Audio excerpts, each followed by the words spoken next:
And we are back with the third segment of the GSMC Sports Podcast presented by the GSMC Sports Network. And in this third segment, we're going to talk about the Kings firing their head coach, Mike Brown.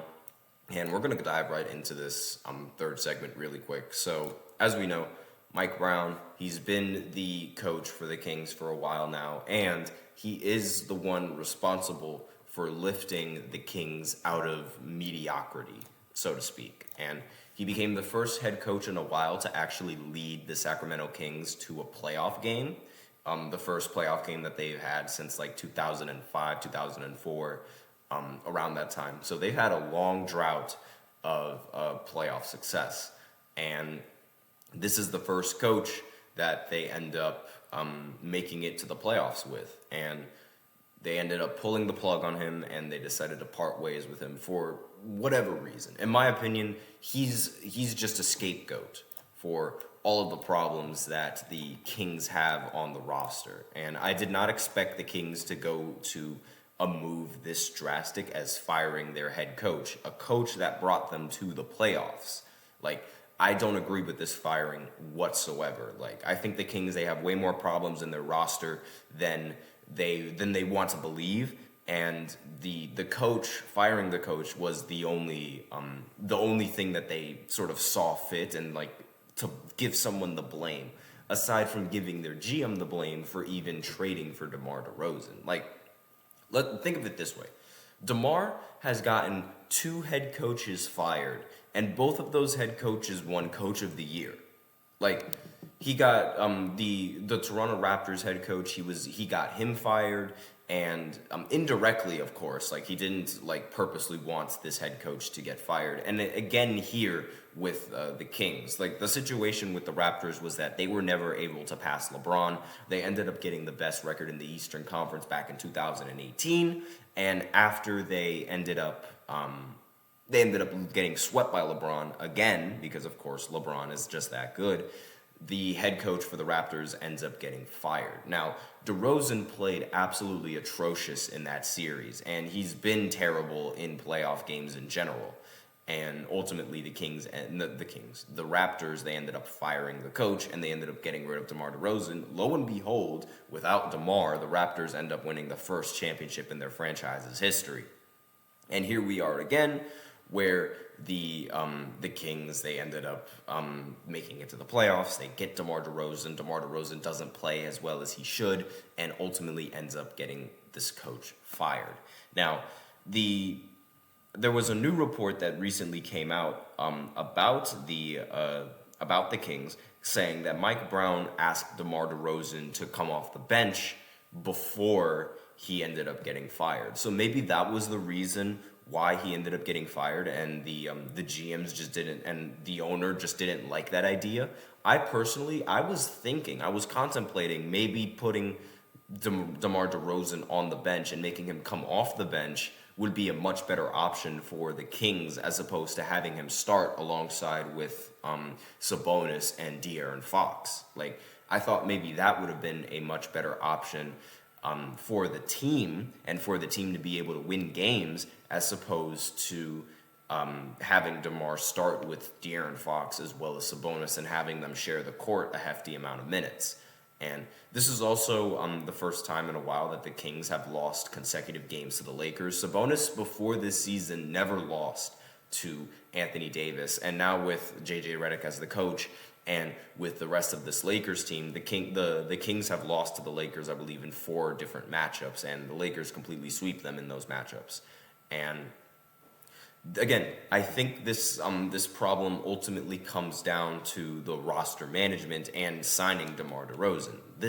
The Kings, their 3 best players are inside the arc scorers. De'Aaron Fox is not that competent of a 3-point shooter, and regardless, he doesn't even attempt as many 3-pointers as you would think, because obviously, his strength is getting to the basket and making difficult layups and making dunks as well. He is a very fantastic player in that regard.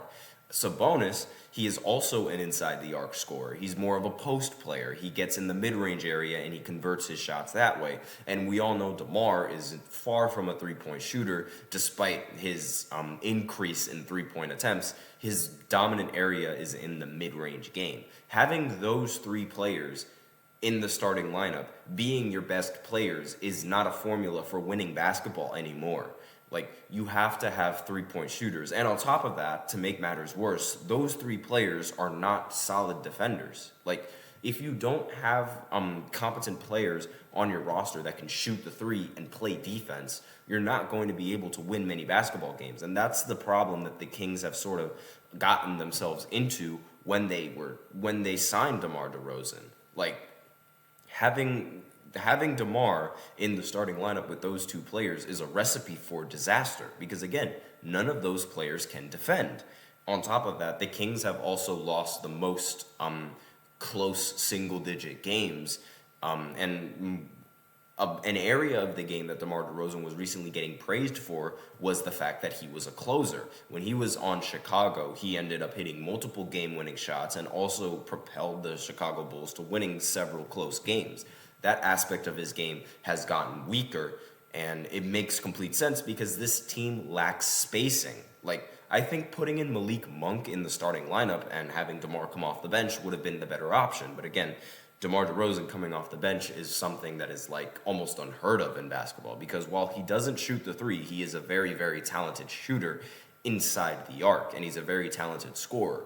But it just doesn't mesh well with the lineup. And I don't expect Mike Brown to be able to coach something like that when his team is already destined to fail. Like, you can't have your three best players not good at defense and not good at shooting the three. Look at the Boston Celtics. Look at their three best players, Jason Tatum, Jaylen Brown, and you can argue Derek White is now their third best player. I mean, Jason Tatum, we all know he can shoot the three very well. We know Jaylen Brown can shoot the three-pointer very well. And we know Derek White, he is exceptionally well at shooting the three-pointer, especially this year. And all three of those guys can play defense. Look at the Knicks and their best players. Mikal Bridges, Jalen Brunson, and Karl Anthony Towns. Jalen Brunson, while he's not that good of a defender, he can at least shoot the three very, very well. And he doesn't really take threes all that much. But when you have players like Mikal Bridges and Karl Anthony Towns in your starting lineup as well, Karl Anthony Towns is a fantastic big man who shoots threes a lot and is very good, arguably the best center in NBA history to shoot three-pointers. And Mikal Bridges, he has the highest three-point percentage when shooting corner shots. Like, these players, and on top of that, Mikal Bridges can play defense. So they have a nice balance of players that can shoot inside the arc, defend, and shoot the three ball very, very well. And let me just, off the top of my head, think of some other teams.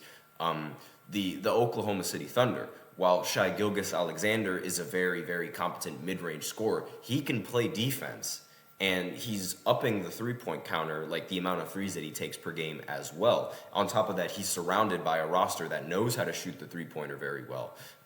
What other competent team? The Houston Rockets. They're a team that also can shoot the three ball very well, despite Sengun being a much more inside-the-arc kind of player. And just to name some other teams that are, let's just go ahead and look at some other NBA teams that are in the top spot. Like, we do know the Celtics, they are a very competitive team, and we know that the Bucks, like, you know, I'll just bring the Bucks in. While I'm not very high on the Bucks and their ability to win games, Giannis Antetokounmpo, he can play defense, and while he's not a three-point shooter, Damian Lillard, while he doesn't play defense, he shoots the three-pointers a lot, and he shoots them very well. And Bobby Portis is a little bit of a mix of both. He can play defense and he can also shoot the three-pointer very well along with that. The Dallas Mavericks, Luka Doncic and Kyrie, while they both can't really play defense that well, they're surrounded by a team that can play defense and they can shoot the three very well. And the Phoenix Suns as well, not a very defensive-minded team, and these players are more or less mid-range scorers, but Devin Booker can shoot threes very well, and Kevin Durant can shoot threes very well. You can you can make the argument that those players, while they don't have defense, they can shoot the three ball much better than DeMar DeRozan, De'Aaron Fox, and Sabonis. Like, I don't think there's anyone that's going to argue that Fox or Sabonis are better three-point shooters than Kevin Durant and Devin Booker and even Bradley Beal. Like, they have a very solid balance of players that can shoot the three and players that can play defense. The Kings, they don't have that.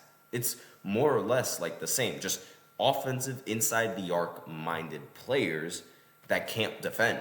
And that's just a recipe for disaster. And that's not going to have you, the Cleveland Cavaliers, like the guards for Cleveland, Darius Garland and Donovan Mitchell, they shoot a pretty even amount of, inside the arc shots as well as outside of the arc shots. While they can't defend, Jarrett Allen and Evan Mobley, they are competent defenders. Like, they have that mesh. The Kings don't have that. And in this era of basketball, you simply cannot win with players that are like inside the arc minded. You were able to do that back in 1998 and in the early 2000s, and even then the Spurs, which were a dynasty back in the day, they were a team that was rather balanced at both inside the arc shots and outside the arc shots. You can make an argument that the Spurs, they were the first team to revolutionize the corner three before the Golden State Warriors ultimately made it all that more popular,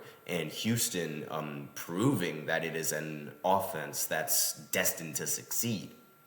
Like, it's a balance, and the Kings, they just don't have that balance. So I just think that the getting rid of Mike Brown was simply just a scapegoat to cover up the fact that this team is not a very well-balanced team, and this team is not a team that's destined to succeed by any means. Like, that's sort of how I feel about that. But let me know in the comments what you guys think. Maybe you guys don't think that Mike Brown is a competent coach, and maybe him getting fired is a good thing, and it could be a good thing in the end of the day. But I just don't think that the team is. I don't think the team is in a good spot to win any playoff games or even make the playoffs at this point. Let me know in the comments what you guys think of this move and whether or not the Kings made the right decision. But aside from that, that's it for the third segment. So now we're going to go ahead and go into the fourth segment, where I just quickly recap the Week 17 of the NFL, because those games, they ended up happening. I'll also talk about the teams that are in the hunt for a playoff spot and what has to happen in order for them to make the playoffs. So I'll be right back after this short break. Be sure to stay tuned.